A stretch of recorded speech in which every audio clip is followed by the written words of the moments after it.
everybody, welcome to show number 100. Can you believe it? We've done 100 of these shows.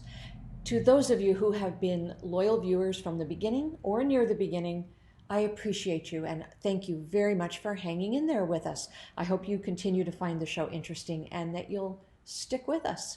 My name is Karen Brown. I'm the publisher and editor of the Oldish, and for today's show number 100, I've chosen a topic that is maybe not terribly comfortable for a lot of you, but oftentimes this show is about getting out of your comfort zone.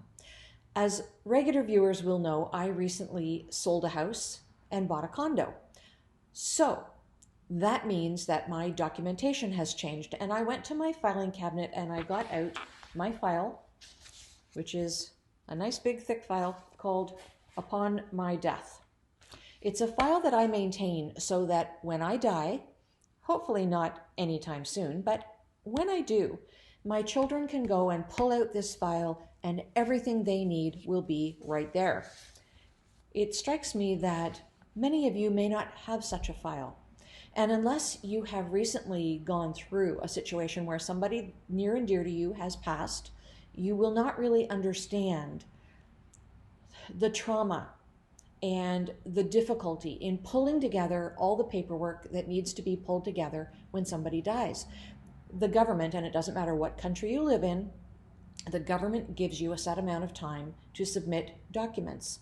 And you can help your children or your loved ones left behind enormously by having your own file. Whether you call it Upon My Death or When I Die or Stuff You Need, I don't care what you call it. It needs to have a relevant name, and it needs to be something that you tell your children is an alive, living file that you will constantly contribute to and clean out, and you have to tell them where it is.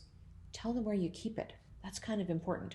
So I'm going to go over with you some of the things that I keep in my file. And perhaps this is a winter project for you. So in my file, I have all of my bank accounts. Now, I have personal stuff and I have business stuff. So it's all there. The personal bank accounts, the business bank accounts, who my bank account managers are, how to get in touch with them. It's all very important. Now, you don't have to include a bank account statement. You just need to make sure you accurately record your bank account number or numbers. My investment accounts. Some of you will have investment accounts at your bank. Others will have investment accounts with an investment manager. You need to make sure that the contact information and the name of your investment house is clearly recorded, because frankly, for many of you, as is the case with my children, that's where I told my kids to go.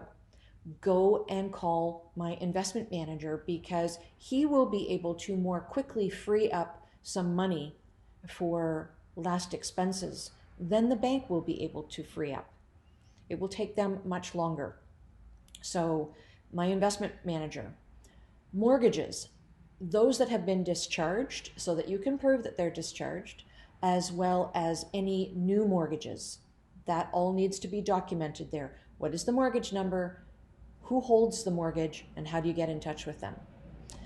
Passwords. Now, this is something we've talked about before on this show. I don't know about you, but I have scads of social media accounts. My online banking all has passwords. My hydro bill has a password. Everything has a password these days. I maintain my passwords in a password keeper called LastPass, LastPass, and all I need to remember is one password. And once I'm into LastPass, all of my others are there.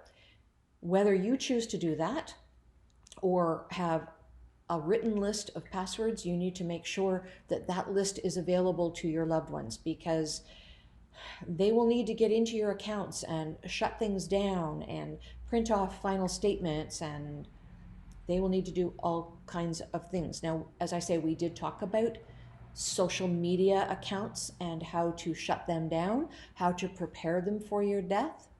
You can look up that video here as well. Just Google search within either YouTube or Facebook social media accounts, and you should be able to find that video. If I can find it, I'll put it below for you. Anyway, your last wishes with regard to your funeral. These are discussions that you should have had with your loved ones, those who will be in charge, but it never hurts to write them down. Organ donation instructions. Again, a discussion you need to have had with your loved ones, but write them down. Make sure it's there and that you've signed off on it.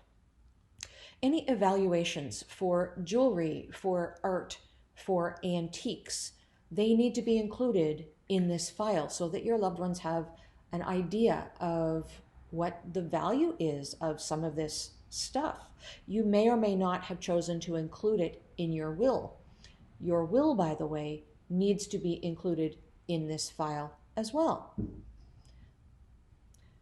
Advanced directives. If you have done any advanced directives for financial care, for health care, for dementia care, these all need to be included in this file. Now, I know some of you are scratching your heads and thinking, dementia care? I haven't heard of that. We talked about that on one of our videos long ago. If you are a member of the Oldish, membership is free, but you go to theoldish.com, you establish a membership, and in the toolkit is a dementia directive. Now, whether or not it is something you choose to turn into a legal document is entirely up to you. But it is a document that promotes really good discussion, and it is a document that has choices for 3 levels of dementia challenge. So the early stages, the middle stages, and the late stages, and it clearly gives you space to indicate your wishes. Once more, something that you should fill out and have a really good discussion with your children about. Marriage and divorce certificates. You need to be able to prove that you're divorced or prove that you're married. That determines so much in terms of how people are able to move forward with the legal components in terms of dealing with your death.